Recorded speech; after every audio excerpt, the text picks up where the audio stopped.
한때 알루미늄 자전거를 만드는 기술력이 너무 뛰어나서 카본 자전거로 넘어가던 자전거의 변화 자체를 지연시켜버린 브랜드. 지금은 군대에서 탄도 외장용으로 사용하는 초경량, 초강도 카본인 군용 발리스틱 카본을 사용하여 고품질의 카본 바이크를 생산하는 브랜드, 그것이 바로 캐논데일입니다. MTB 시장에서 레프티샥이라는 혁신적인 기술을 가져와 시장에 신선한 바람을 불러일으킨 경우만 봐도 남들과는 다른 독보적인 기술 연구 개발을 통해 명품 브랜드라는 이미지를 강화해왔고, 로드 시장에서도 뚜르드 프랑스 스테이지 결승선을 향해 캐논데일 슈퍼시스 에보 하이 모듈을 타고 피터 사간이 스프린터를 치던 모습은 아직도 라이더 뇌리에 강하게 남아 지금의 캐논데일이라는 브랜드를 만들었습니다. 몇 년 전만 해도 로드바이크는 원형 튜빙 프레임, 가볍고 경쾌한 올라운더 자전거, 두꺼운 다운 튜브에 에어포일 형상이 가미된 프레임이 특징인 에어로 자전거, 조금은 무겁지만 편한 지오메트리를 제공하는 엔듀런스 자전거까지 어떠한 자전거가 있을 때 이게 올라운더인지 에어로인지 판단하는 건 그다지 어렵지 않았습니다. 하지만 어느 순간부터 모든 컨디션에 다방면으로 대응이 가능한 자전거가 나오기 시작했고, 그 흐름은 캐논데일의 슈퍼시스 에보도 피해갈 수 없었습니다. 오랜만에 새롭게 나온 슈퍼시스 에보는 기존 원형 튜빙에 쭉 뻗은 탑튜브 등의 특징을 버리고 에어로 다이나믹 성능을 위한 특징들을 하나씩 챙기기 시작했었죠. 가장 먼저 눈에 띈 것은 캄테일 형태가 적용된 프레임이었습니다. 마치 물방울 모양에서 뒤 꼬리를 잘라낸 듯한 이 형태는 기존 원형 튜빙과 비교해서 드래그를 감소시켜 에어로 다이나믹 성능을 한껏 끌어올립니다.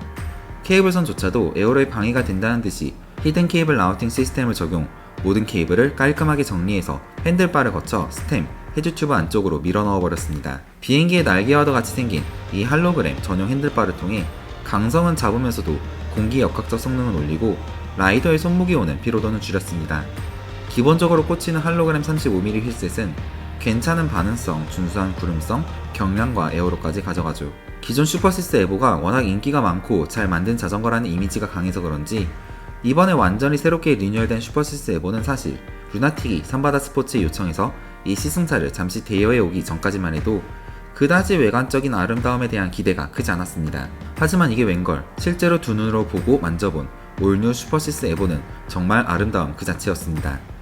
측면에서 보면 정말 깔끔하게 정돈된 프레임, 하지만 캄테일 형태를 적용한 두툼하면서도 절도에게 끊기는 각진 면들은 탑튜브의 캐논데일 로고, 포크부터 다운튜브, C튜브로 이어지는 새로운 캐논데일 데칼과 만나 군더더기 없는 깔끔한 아름다움 그 자체를 보여주고 있었습니다. 약 일주일이 조금 넘는 시간 동안 여러 번의 다양한 라이딩이 이 슈퍼시스 에보를 끌고 나가봤지만 가장 기억에 남던 라이딩은 남산부터 북악에 이르는 남사분 라이딩이었습니다.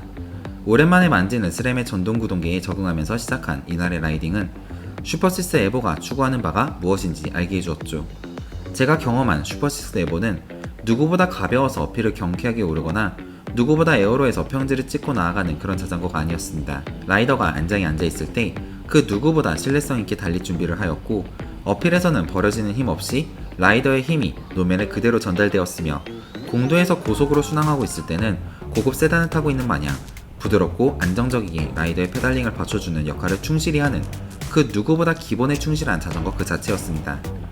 확실히 캐논데일을 한번 좋아하기 시작하면 다른 자전거로 못 넘어간다더니 라이더가 원하면 앞으로 가고 커브를 돌고 다운힐을 치고 등등 모든 컨디션에서 와 좋다라는 말이 나오는 경험을 제공했습니다. 하지만 라이딩을 마치고 집에 와서 생각해보니 어떻게 보면 이러한 경험은 슈퍼시스 에보가 조금은 심심한 자전거일 수도 있겠다 싶은 생각이 들게 만들었습니다.